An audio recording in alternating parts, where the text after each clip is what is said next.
So, pleasant day, dear doctors, and welcome to our module on renal physiology as well as renal pathology. And we will have a blitz format. Now, for this afternoon, we'll be focusing on acid base balance, acid base physiology, as well as the disorders, the pathology, and the clinical basis behind certain disorders that affect the acid base.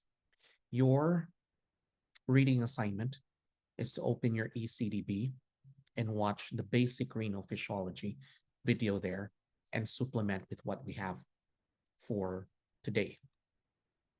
Now, these are the following references which are being used for this high yield module. We have Byrne and Levi Physiology. We have Gannon's Review of Medical Physiology.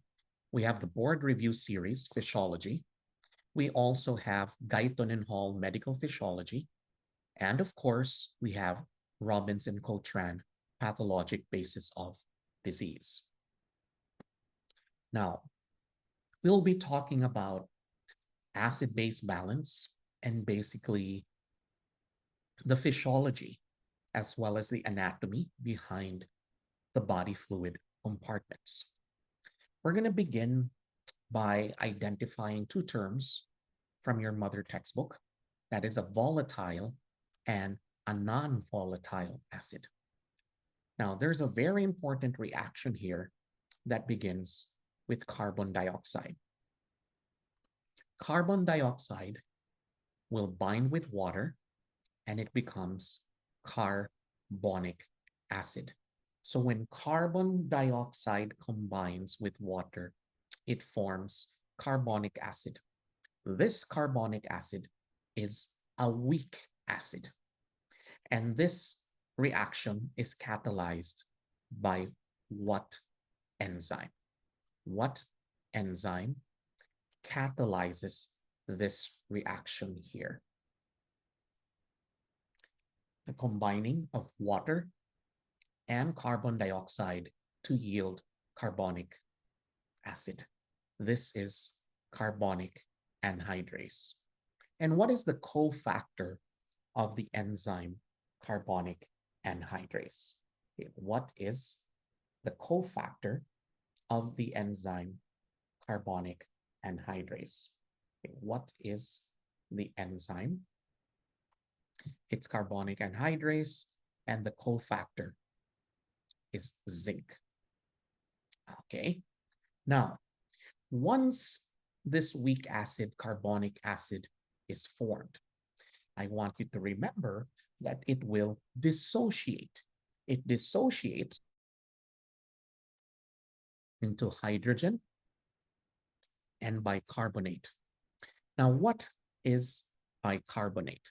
It is one of the major buffers. In fact, it is the most important buffer in the body.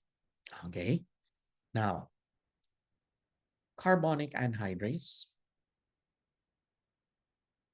is present basically in most cells, and one of the most important cells is the RBC, because bicarbonate will exit the RBC, and what ion comes in? When bicarbonate exits, what ion comes into the RBC? This is chloride. And what do we call this physiologic phenomenon? So what do we call this physiologic phenomenon wherein bicarbonate exits the RBC or plasma and chloride comes in? This is what we call the chloride shift. This is known as the chloride shift. Now, can anyone tell me what is CAI? Okay, what is the prototype drug, which is a carbonic anhydrase inhibitor?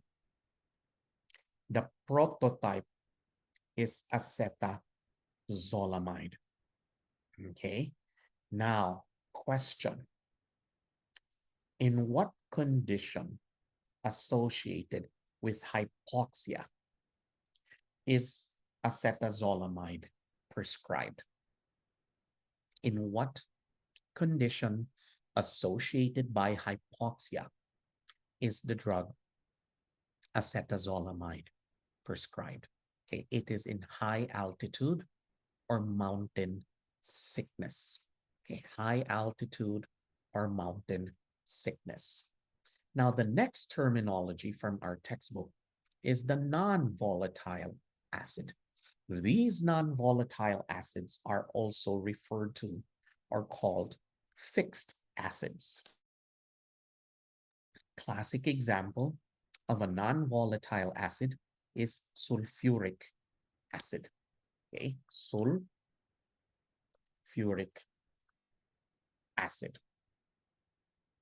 Okay, now always remember non-volatile acids are usually the product of metabolism in the body.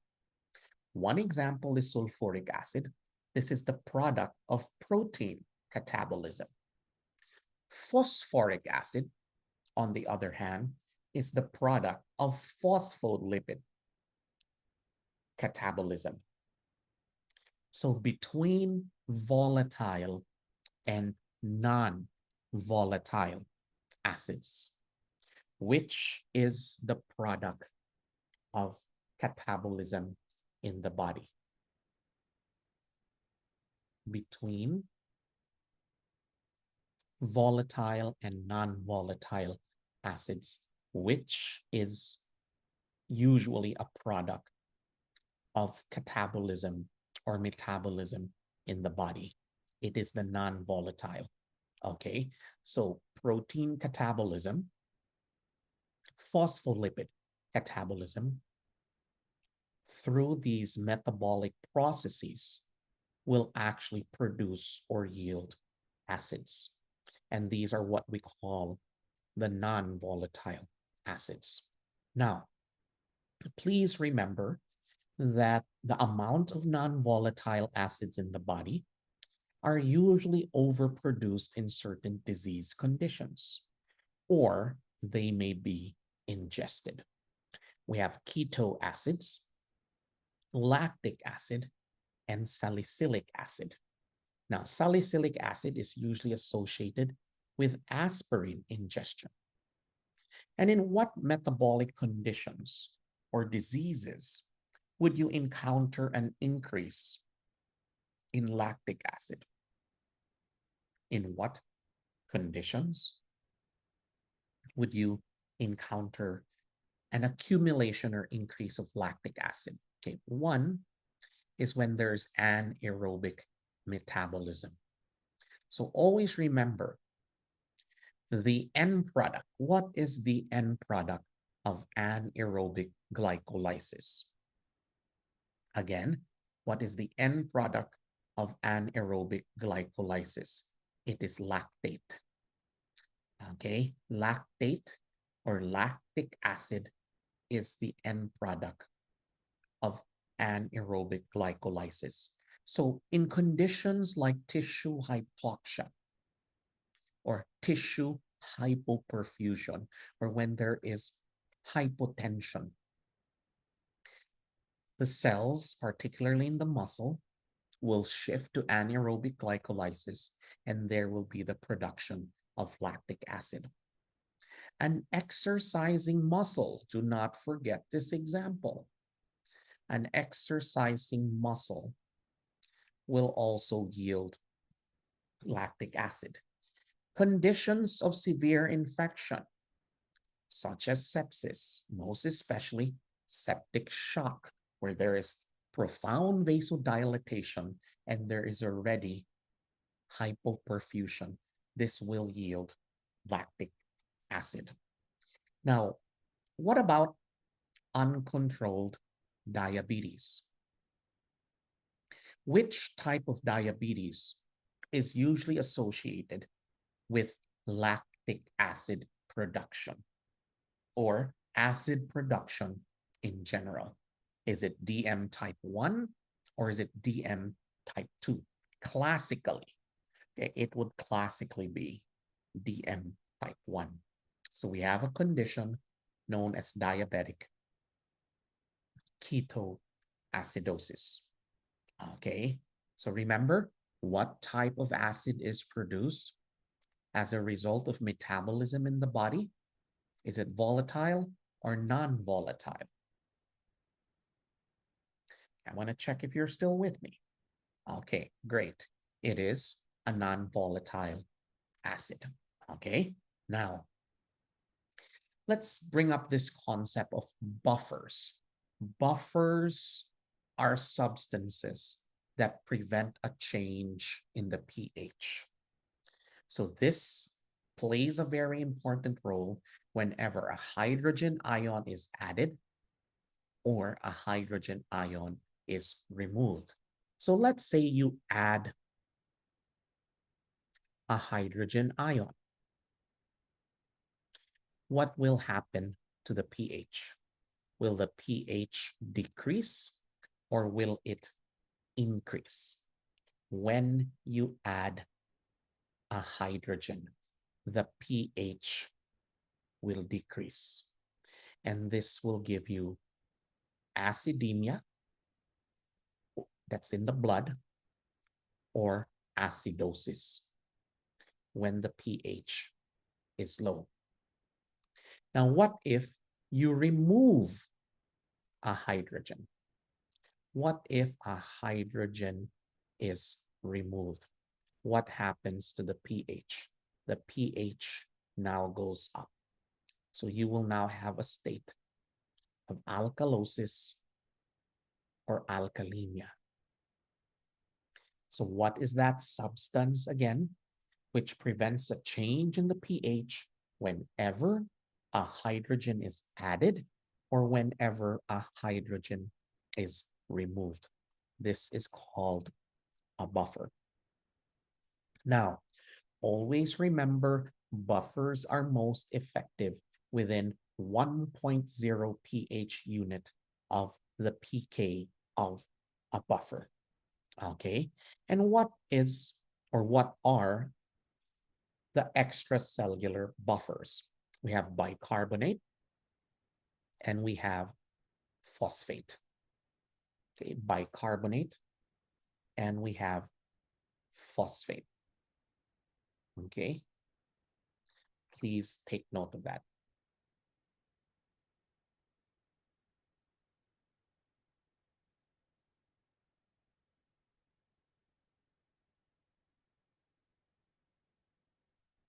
Bicarb and phosphate. And how was bicarbonate produced in the body again? How? How was bicarbonate produced in the body? Through what reaction? Through what reaction is bicarbonate produced? We mentioned it earlier. Okay, it is the combination, okay, of carbon dioxide and water. Now, the major extracellular buffer is bicarbonate. And we mentioned earlier that it's produced from the combination of carbon dioxide and water. Phosphate is only considered a minor extracellular buffer. So always remember the extracellular fluid has two buffers. Bicarbonate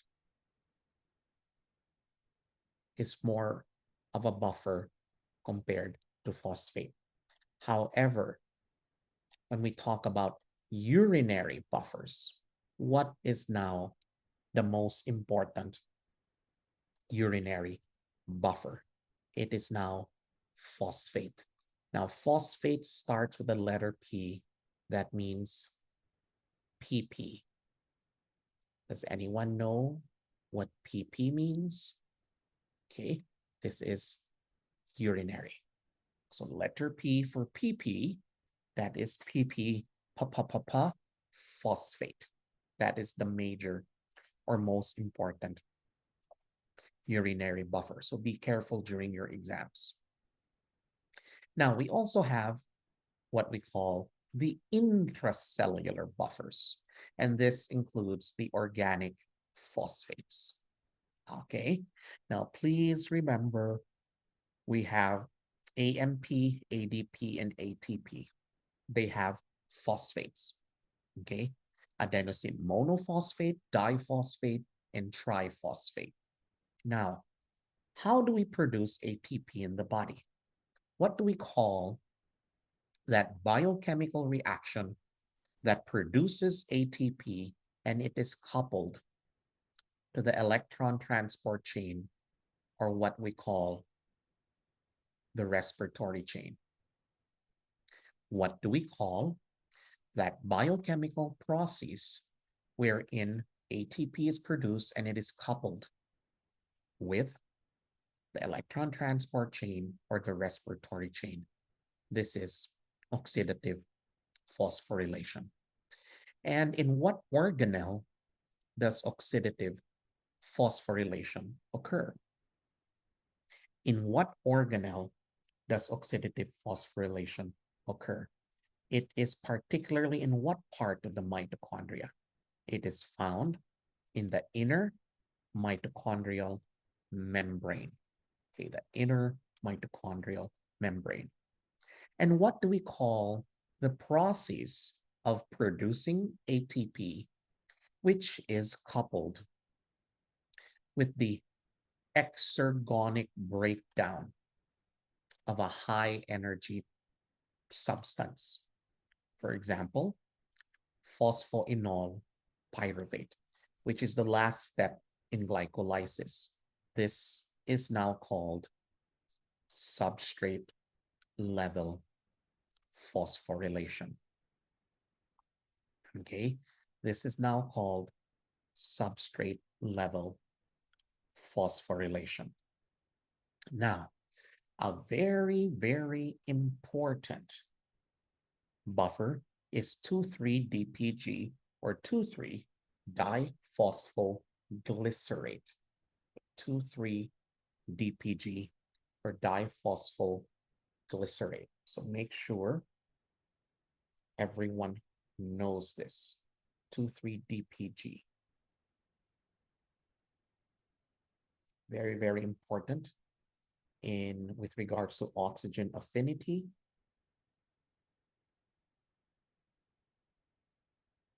Would anyone happen to know what is the pathway? What is the name of the pathway wherein 2,3-DPG, okay, is an intermediate metabolite?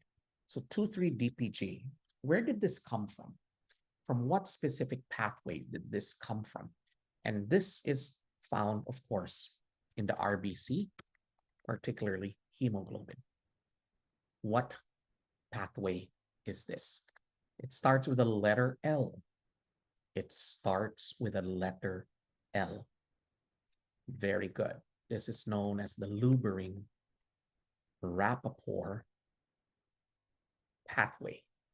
Okay, this is the pathway wherein 2,3-DPG is an intermediate metabolite.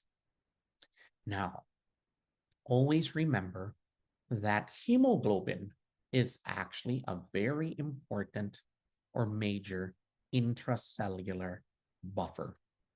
And when it comes to the forms of hemoglobin, deoxyhemoglobin is a better buffer than oxyhemoglobin. So please take note of this.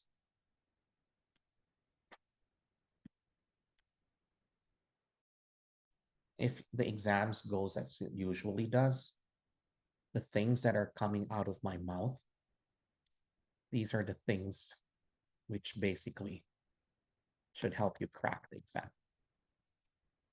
Trust me on this. Now, this figure is lifted from our Mother Physiology book, and this basically tells us the mechanism for the reabsorption of filtered bicarbonate. And this occurs particularly in the proximal convoluted tubules, or the PCT. So this is where bicarbonate is going to be reabsorbed. So if this is the cell is this green box here. On the right is the blood, and the lumen of the cell is here. If you remember this reaction here, carbon dioxide binds with water. This is now inside the cell through carbonic anhydrase and the cofactor zinc. This acid, this weak acid, carbonic acid, is produced. This yields bicarbonate, which is now the buffer. This will now be filtered. Okay, filtered bicarbonate is now reabsorbed in the blood. Okay, and of course, what's missing in this photo or this figure is that when bicarb goes out, chloride comes in. Now, let's talk about the body fluid compartments. What are the components of a person's daily input and daily output? So we have a busy table here, which basically gives us a summary. So the input would include all the fluids that are ingested, all the fluids from metabolism. That's roughly about 2.3 liters or 2,300. Now, always remember that there's also output. Okay, this is the famous insensible water loss from the skin, about 350, insensible water loss of the lungs, about 350, and it can go as high as 650 during heavy exercise. Sweat accounts for about 100 ml. During heavy exercise, this can reach 5 liters. Feces has water, and that's about 100 ml. So urine, that's about a total of 1.4 liters in a day. So you're roughly looking at 2,300 ml of output. Okay, and that is under normal circumstances. During heavy exercises, this multiplies to about 6,600. So what do you notice under normal scenarios? What should the relationship of the input and output be? Should input be greater, output be greater, or should they be equal? So under normal circumstances, they should be equal. Okay? Now, what is the percentage of the body weight or the total body water amongst males and females? And how much percent of the body weight does the breakdown? So we have ICF, ECF, and we have the interstitial fluid as well as the plasma.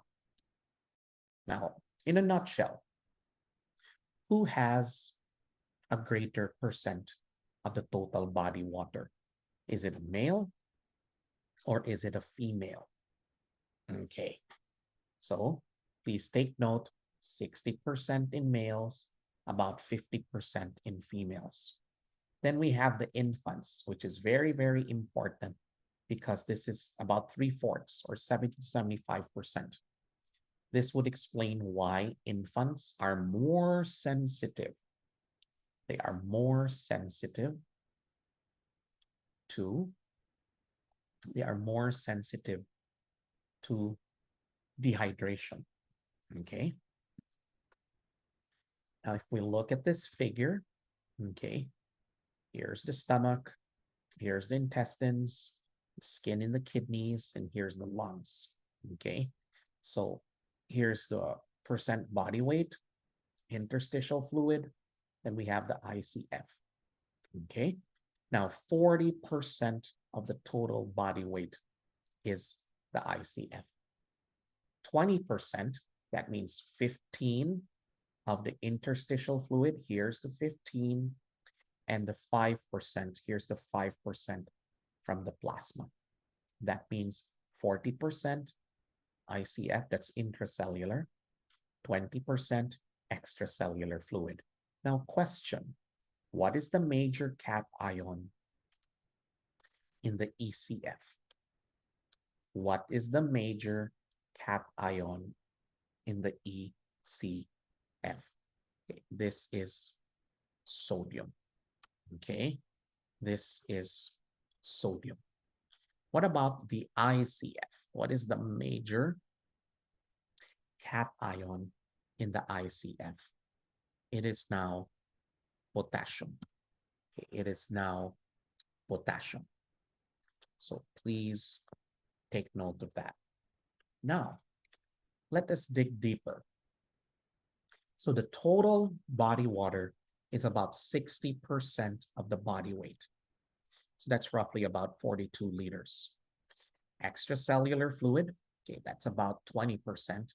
So that would be 14 liters. ICF, that's 40%. That would be about 28 liters.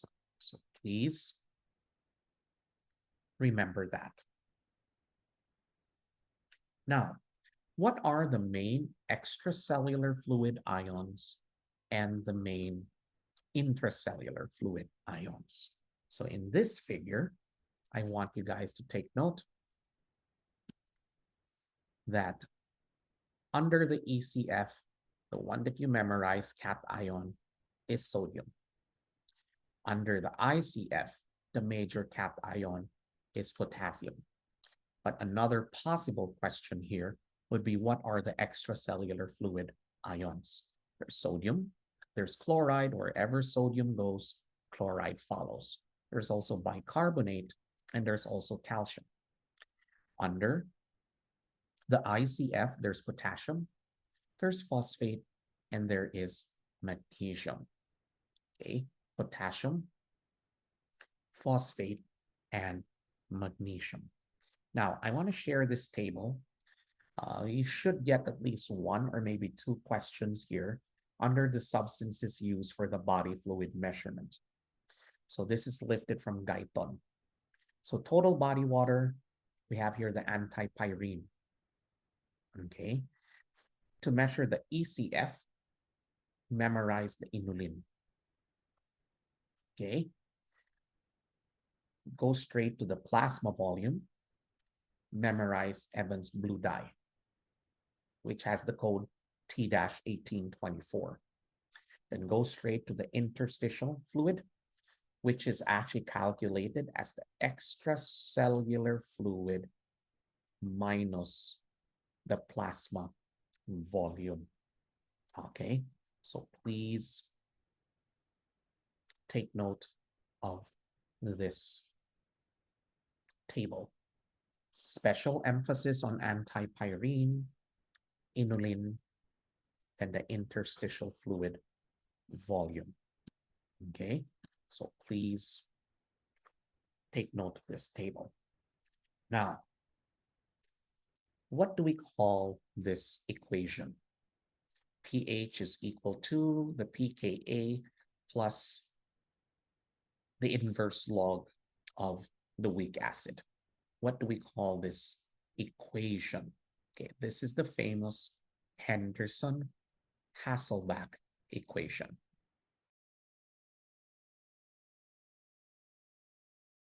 So Henderson-Hasselbalch equation. You might ask me, Doc, do we really have to memorize this? The answer is no. Just know what it means. Okay. Now, some things I want you to remember. So this is an example of how the pH would be computed. Okay.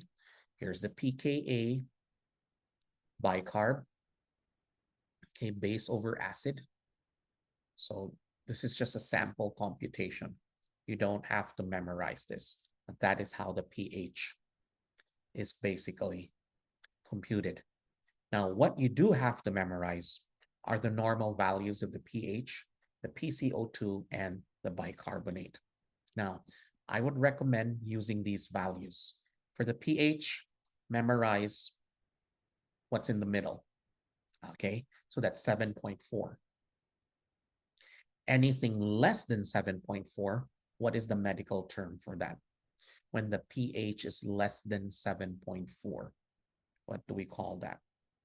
Okay, that is called acidosis. Now, when the pH is more than 7.4, what do we call that? That is now called alkalosis.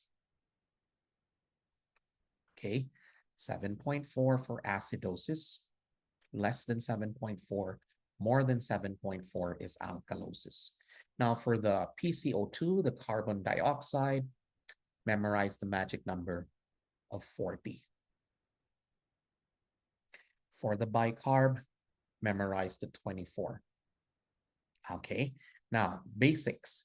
If there is an increase in the PCO2, what happens? Is this acidosis or is this going to be alkalosis? Okay, once the PCO2 increases, this is acidosis, particularly respiratory acidosis. And what happens when the bicarb increases? What happens when the bicarb increases? Okay, this is going to be alkalosis, okay, particularly metabolic alkalosis, okay, metabolic alkalosis. Now, what if the bicarb decreases? What acid base abnormality is this? This is now called metabolic acidosis. Okay, we need to get a good idea of this, comprehend, master, and apply. So please take note of that. Now, how do we differentiate the different acid-base disorders? We now put in the clinical, we now put in the pathology, the internal medicine. Okay, how do we differentiate the various acid-base disorders in terms of pH, primary defect, and the compensation? So if we were to make a table, you'd have 3 columns there: pH, primary defect, then we have the compensation. So here, let's try to answer this.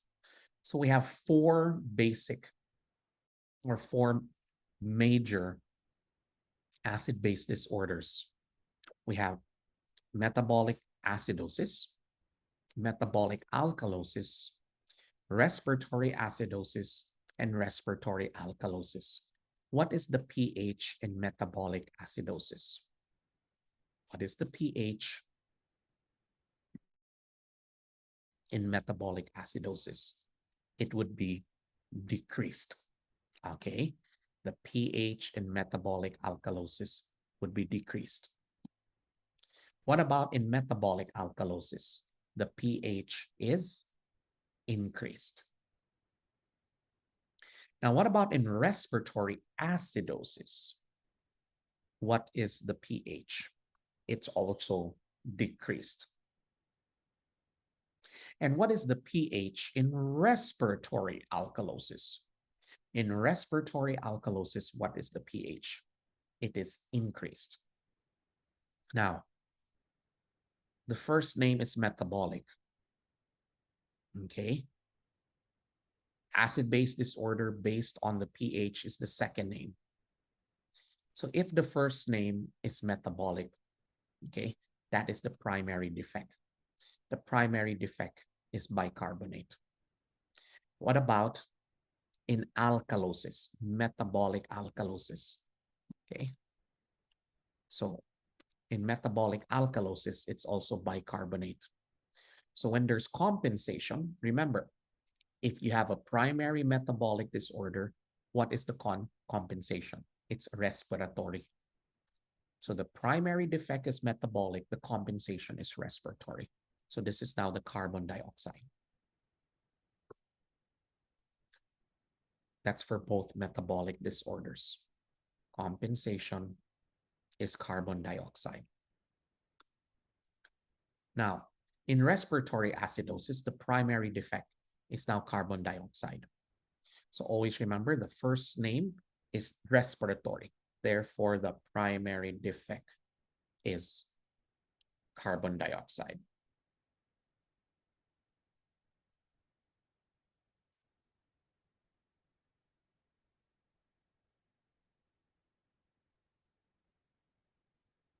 Compensation now is going to be bicarbonate. So if the primary defect is metabolic, the compensation is respiratory. That's carbon dioxide. If the primary defect is respiratory, that's carbon dioxide, the compensation is going to be metabolic, and that is the bicarb. Okay. So in respiratory alkalosis, the primary defect is carbon dioxide, and the compensation is now going to be bicarbonate. So please take note of that.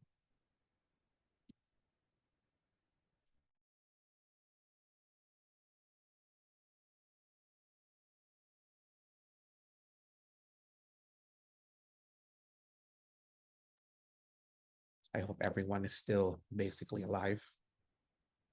Okay. Now, what is the formula for the anion gap and what is the normal range?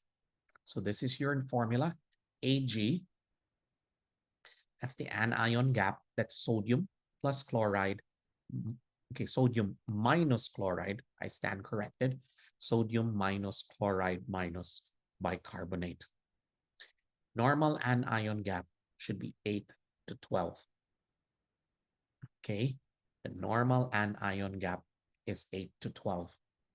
So this is the anion gap of plasma. Okay, and that anion gap basically consists of proteins, phosphate, citrate, and sulfate. Okay, so what do we call phosphate and sulfate? They are basically volatile or non-volatile acids. Phosphoric acid, sulfuric acid. They are non-volatile or volatile. Breakdown of metabolism. Okay, they are non-volatile. So memorize this value, 8 to 12. Okay, now here is a classic example of the anion gap. Okay, so please take note, 8 to 12, this is the upper limit. So let's say there's values. This is the sodium, 140, potassium of 5, chloride of 105. Don't forget the bicarbonate should be placed there. Okay, this is when you add sodium plus potassium minus the sum of chloride and bicarbonate. So I want to share this with you. The serum anion gap is increased if the concentration of unmeasured anions, such as phosphate, lactate, and beta-hydroxybutyrate and formate, are increased to replace bicarbonate. So what are these ions again? These 4 ions: phosphate, lactate, beta-hydroxybutyrate, and formate. Now, I want you to repeat this in your seats right now. Phosphate, lactate, beta-hydroxybutyrate, and formate. Now, when would you encounter beta-hydroxybutyric acid? When would you encounter beta-hydroxybutyric acid? Okay, perfect. You encounter this in DKA. Very good. Okay, you encounter this in DKA, in diabetic ketoacidosis. This reminds you of the famous ketone bodies. Can anyone tell me what are the 3 major ketone bodies? So the easiest to memorize, of course, is acetone. Okay, we have acetone. Okay, we have beta, okay, hydroxybutyric acid. Okay, and we have acetoacetic acid or acetoacetate. Okay, it's both the same. So please take note of that. Acetone, beta hydroxybutyric acid, and acetoacetate. Now, this is your clinical scenario. Okay, I can predict this already. Case, someone who's young, okay, teenager, adolescent, coming in with epigastric pain, vomiting. Usually there's loss of consciousness. They're found on the street, they're rushed to the emergency room, and they have a fruity odor and rapid, shallow respiration. First, what is your diagnosis? Okay, this is classical diabetic ketoacidosis. This fruity odor is what we call what breath? What breath do we call this? This is known as the acetone breath. Okay, this is known as the acetone breath. And this respiratory pattern, what do we call this respiratory pattern? This is known as Kussmaul's respiration. Okay, that is known as Kussmaul's respiration. Always remember, in DKA, the manifestations is most likely from what ketone body? Clinical manifestations is used most likely because of what ketone body? Is it acetone? Is it beta hydroxybutyric acid? Or is it acetoacetate? If you were to choose one, which of these ketone bodies is most likely the reason why you have the clinical manifestations of DKA? Is it acetone? Is it beta hydroxybutyric acid? Or is it acetoacetate? Correct answer is the beta hydroxybutyric acid. Okay, it is the beta hydroxybutyric acid. And this is the reason why the serum anion gap is going to be abnormal in patients with DKA. Okay, please take note of that. Now, in metabolic acidosis, this is a primary bicarbonate deficit. Why is it bicarbonate? Because the primary defect is metabolic. So you'd expect a decrease in the pH, a decrease in the bicarbonate. Okay. Compensation, there will be a decrease in the PCO2. Okay. Now, I can easily predict that this is what's going to come out in your exam. This is a high anion gap metabolic acidosis. High anion gap metabolic acidosis, also known as HADMA. Memorize the lactic acidosis, memorize the ketoacidosis, memorize the toxins, memorize the renal failure. You have a very famous mnemonics for this. I think the whole world knows this, even the non-doctors. This is the mud piles. Okay. Now, expect from the toxins, this is most likely going to be presented as a case. Now, which of these toxins is associated with antifreeze? This is a fluid that we place in the radiator, so the radiator will not freeze or become frozen. Which of these toxins is antifreeze? It is ethylene glycol. Okay, ethylene glycol. Usually a suicide attempt patient is found in the garage. Okay. So please take note of that. Uremia is here. So when you have renal failure, here's the alcohol abuse, and here's the diabetic ketoacidosis. Question: what oral hypoglycemic agent can cause lactic acidosis?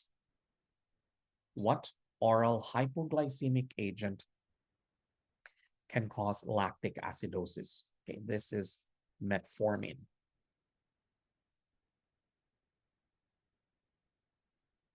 So be cautious with metformin in patients with renal failure. Now, very, very high yield table lifted from your mother book.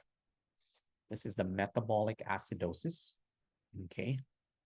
I'll be giving a public video of this, and I'll give you a copy of the slides in a PDF format. And you can just click the link so that you can download the slides. Okay. Would you like that?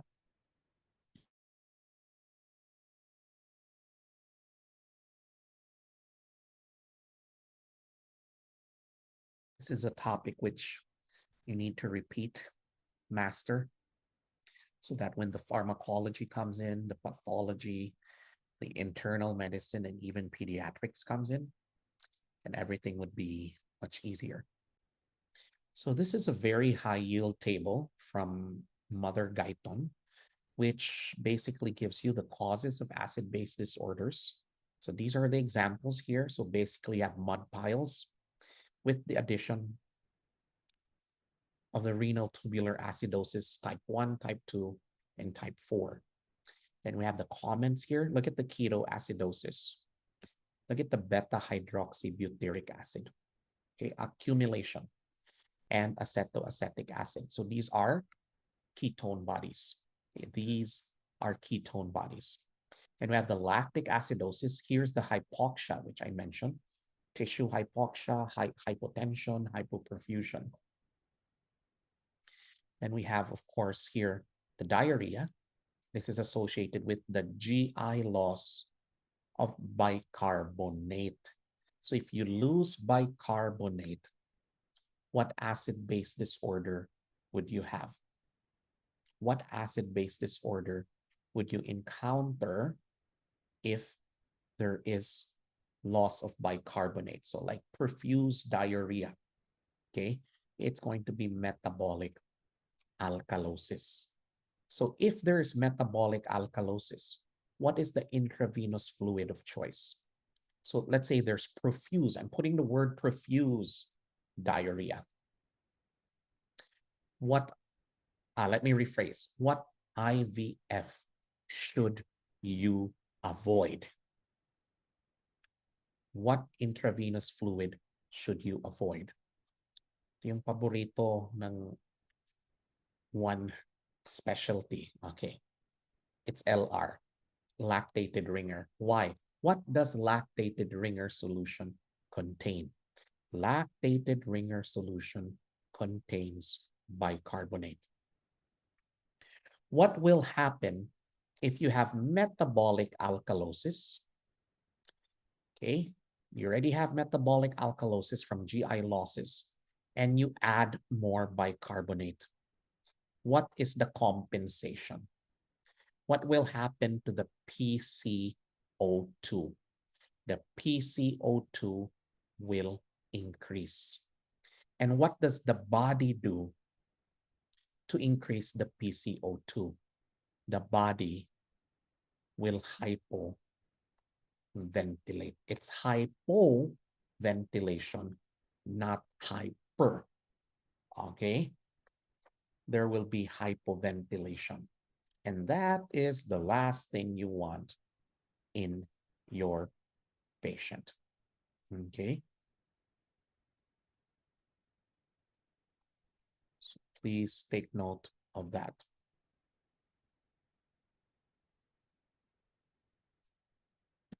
Okay. Next is metabolic alkalosis. So the primary defect is an excess of bicarbonate. So when bicarbonate is in excess, you would expect an increase in the pH. Okay. There's an increase in the bicarb, and you're going to see a compensation of increasing PCO2. Now, here's a very important table showing you the causes. One is vomiting. Next is hyperaldosteronism and the use of both loop as well as thiazide diuretics. Okay. Vomiting, I'd expect a case of probably post-surgery patient, post-op patient. Okay. post-op patient. Next, you might have a patient who's pregnant. And what is that condition in pregnancy which is characterized by intractable vomiting, usually during the first trimester? Okay, you're talking about hyperemesis gravidarum. Hyperemesis gravidarum. And what is the treatment of choice of hyperemesis gravidarum? Aside from fluids, of course, what drug is safe in pregnancy for hyperemesis gravidarum? So in hyperemesis gravidarum, we give a combination. That treatment is vitamin B6, that's pyridoxine, plus doxylamine. Okay, pyridoxine, that's B6 plus doxylamine. Now, what about aldosterone? First, what layer of the adrenals produces aldosterone? When you're with me, you're going to go back to the basics and correlate. Okay, this is the zona glomerulosa. Okay, and what does aldosterone reabsorb? Is it sodium or is it potassium? What does aldosterone reabsorb? It will reabsorb sodium. Okay, so in hyperaldosteronism, you'd expect increase in the secretion of hydrogen and increase bicarbonate reabsorption. This bicarbonate reabsorption is associated with metabolic alkalosis. Okay, now what is the classic prototype loop diuretic? What is the prototype? Okay, it is furosemide. This can cause volume contraction. Furosemide, drug of choice, of course, when you have congestive heart failure and you want to diurese. Now, what is the prototype thiazide? Okay, this is hydrochlorothiazide, HCTZ.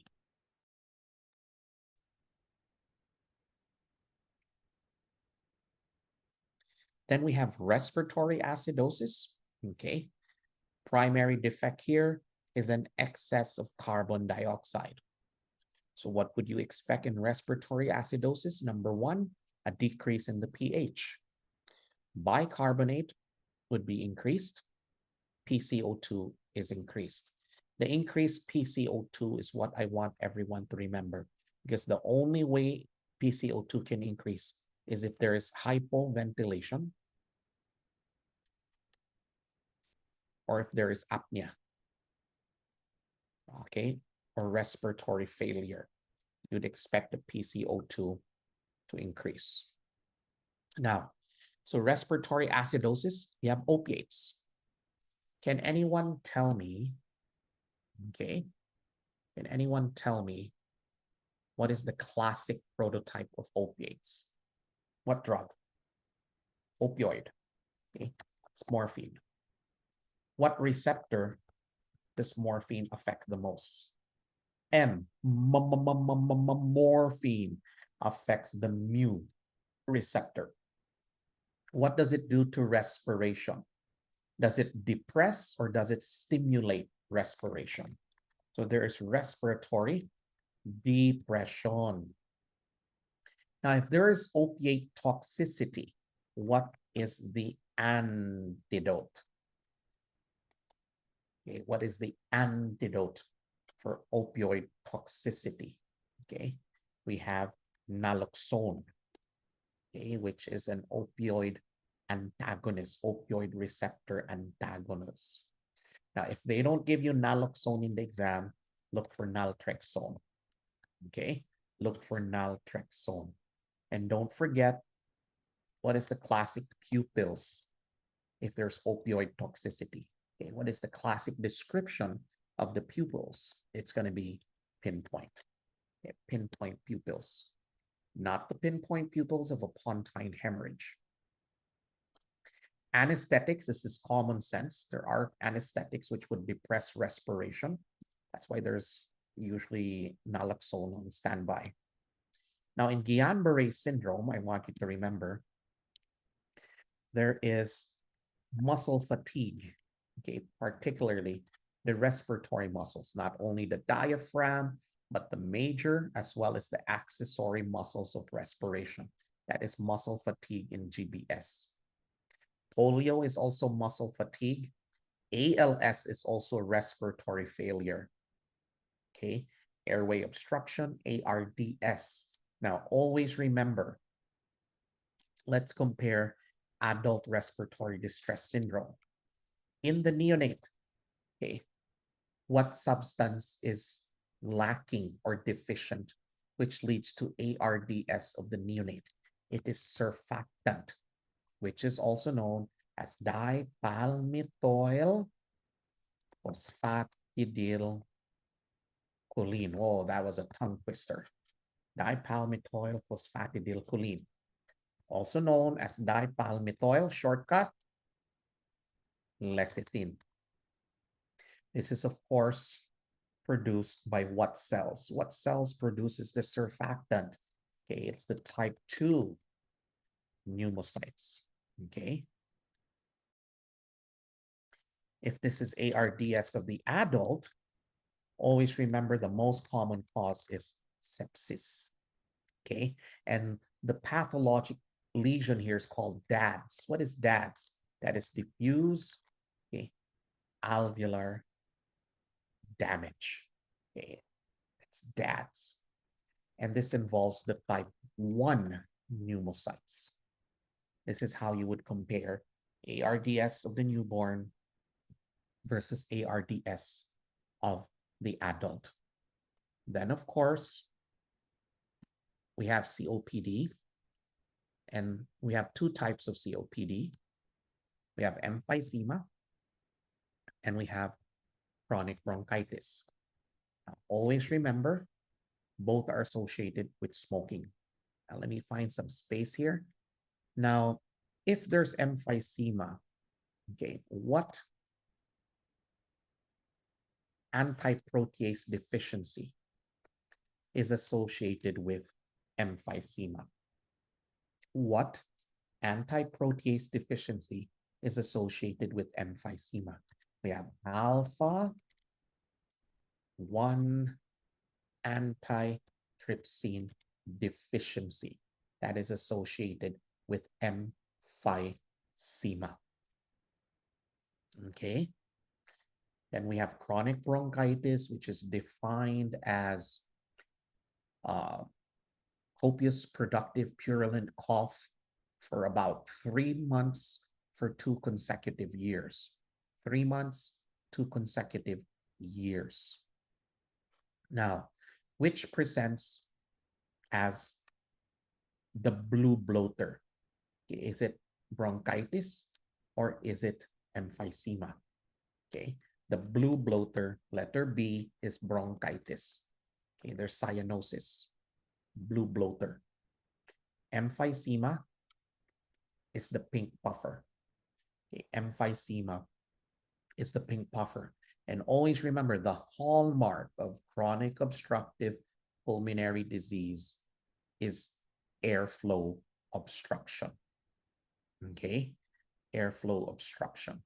And what happens to be the only intervention that can show improvement in COPD? The only intervention which has shown positive results in COPD, that is oxygen supplementation. Okay, oxygen supplementation, the giving of oxygen. Okay, so please take note of that. Madaldal si Doctor, no? Then we have the respiratory alkalosis. Okay, the primary deficit here is going to be carbon dioxide deficit. So decrease in carbon dioxide. You'd expect an increase in the pH, increase in bicarb, and a decrease in the PCO2. Okay, a decrease in the PCO2. So when would we encounter respiratory alkalosis. I'm going to go straight to this psychiatric disorder. What do you think will come out in the boards? It's going to be hysteria or hyperventilation syndrome, your favorite admission or consult in the emergency room, like in the middle of the night. Okay, what management do we give when there's hysteria and hyperventilation syndrome? Aside from reassurance, of course, we give a paper bag. Okay, we give a brown paper bag so the patient can just breathe again the carbon dioxide that they're blowing off. Hypoxemia is associated with respiratory alkalosis. Aspirin overdose, be careful because aspirin overdose can also cause metabolic acidosis. Hypermetabolic states like having fever, so a febrile patient, anemic, and when there's thyrotoxicosis. Okay, now let me give you a case of sepsis. If this is early sepsis, what is the acid base abnormality you would expect? Early sepsis. What is the acid base abnormality you would expect? Okay, acid base abnormality. Early sepsis. So take note, there is going to be tachypnea. Therefore, the tachypnea will lead to respiratory alkalosis. Now, what if this is late sepsis? There is now hypotension and there's now anaerobic glycolysis. This is now going to be metabolic acidosis. So that's early and that is late sepsis. So please take note of this. Early sepsis, late sepsis. Please take note of this. I'm almost done. Let me just clear this out. So here, respiratory alkalosis can be caused by conditions like pneumonia, pulmonary embolism, high altitude, psychogenic. This is the hysteria. Okay. Now, always remember in a pulmonary embolism, they would most likely give you a case of someone who's either post-op, okay, there's immobilization, someone who has cancer, or someone who's on a long-haul flight. And don't forget, the most common predisposing factor is deep venous thrombosis, DVT. Don't forget, the most common manifestation, sign, okay, the most common sign in PE is tachypnea. The most common symptom, we're talking about pulmonary embolism here, most common symptom, okay, is unexplained dyspnea, okay, difficulty in breathing. With, of course, the background, the patient's hypercoagulable, and these situations, post-op, cancer, smoker, long-haul flight, or there's DVT. High altitude because of hypoxia. Remember, hypoxia is seen in high altitude. So the moment they mention mountains, Mount Everest, Mount Apo, or some other mountain, they're referring to high altitude. Okay, so please take note of that. Now, your reading assignment is to read about the apneustic center, function and location, and the pneumotaxic center. Okay, read on the function and the location. Function and location of the apneustic center as well as the pneumotaxic center. So let's wrap up things. So I hope everyone got this. So here are the end with some tables. This is now the summary of the acid-base disorders according to Guyton and Hall, the Bible of Physiology. Here are your primary disorders: metabolic acidosis, metabolic alkalosis, respiratory acidosis, respiratory alkalosis. Corresponding, okay, hydrogen levels. Okay, so expect its increase in acidosis. Corresponding bicarb levels. Expect the bicarb is high in alkalosis. And of course, you have the compensation. Now, to tell you the truth, I'd probably say 1% preparation. They're not going to ask about the compensation. They're going to focus more on the primary disorder.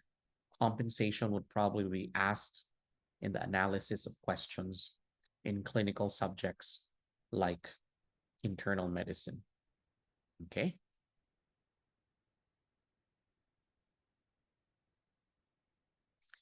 Now, let me add this, okay, table. So we have here the acid-base disorders. Know the acid-base disturbance, know the primary disturbance, and the compensation, which is going to be opposite. If it's a primary metabolic, compensation is going to be respiratory. If it's a primary respiratory condition,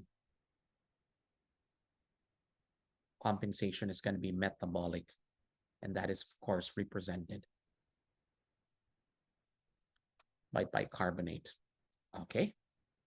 Now, lastly, I want you to differentiate the three types of renal tubular acidosis. Okay, this has recently been asked in the exams. So here's a tabulation: type 1, type 2, type 4. Okay, take note of the defect. Type 1 is the distal nephron. So the problem here is failure to acidify urine. In type 2, it's the proximal convoluted tubule. The defect here is the failure to reabsorb bicarbonate. Type 4 is going to be hypoaldosteronism. So type 1 is associated with nephrocalcinosis. Type 2 is associated with Fanconi syndrome. There's usually an anemia there. Type 4 is usually associated with chronic kidney disease as well as diabetes mellitus. Now take note, okay, of these three RTAs, it is only RTA type 4 which is associated with elevated potassium. Okay, what organ are you afraid of most if there's hyperkalemia? If there is hyperkalemia, what organ are you most afraid of?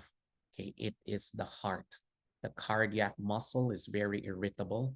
When there's hyperkalemia, this can result to an arrhythmia.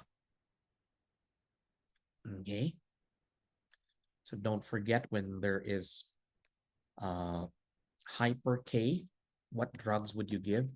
If there's hyperkalemia, okay, the first drug you're going to give, what if, let's say the potassium is 6.5, what is the first drug you should give? Okay, the best answer there, okay, the best answer there is calcium gluconate. Why should it be calcium gluconate?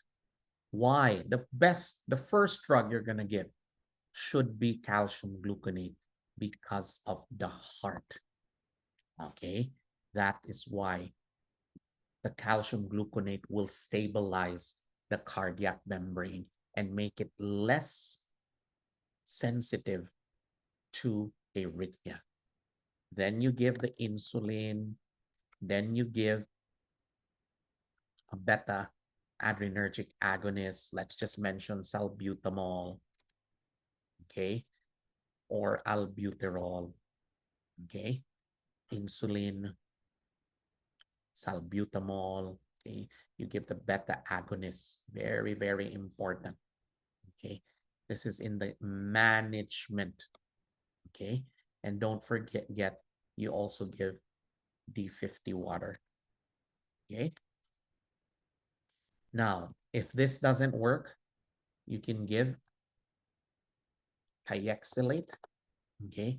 And if kayexalate, these are potassium binding resins. What if kayexalate does not work? What is now the treatment of choice for intractable hyperkalemia? What is now the treatment of choice? Okay. You will now do hemodialysis. Okay. So I hope you got something from our session. If you try opening this in any of your textbooks or reviewers, you'll probably hit a big stumbling block and probably just wave a white flag. Please review this video. I'll share the public link with you, as well as a copy of the slides so that you can study. We'll have a quiz. I'll give you a link to the quiz also as well. Okay? So that ends our session. This is Dr. Toom. Thank you for listening, and I hope this in one way or the other has helped you tackle this very, very difficult topic. So God bless.